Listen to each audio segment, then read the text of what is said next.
lấy dương sừng kẹt mơ pin sao mình sát than phim sao mình cứ hào khô khơi dùng khôn miền rụp cái thà vayនឹងvay sầm lấp chỉ cả vay sầm lấp mà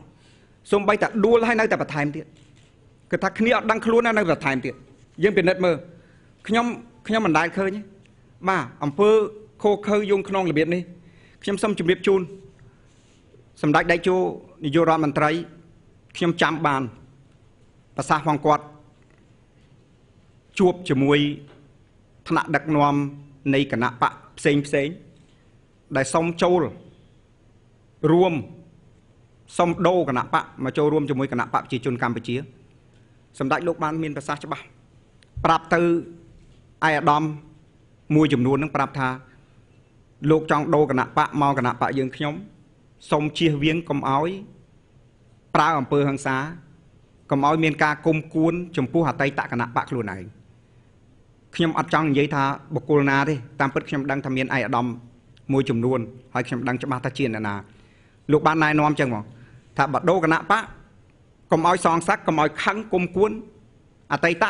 គណៈបកផងខ្លួនហើយកុំយកគណៈបកប្រជាជនកម្ពុជាធ្វើជាឆ្នោតដើម្បីបង្កើតនៅ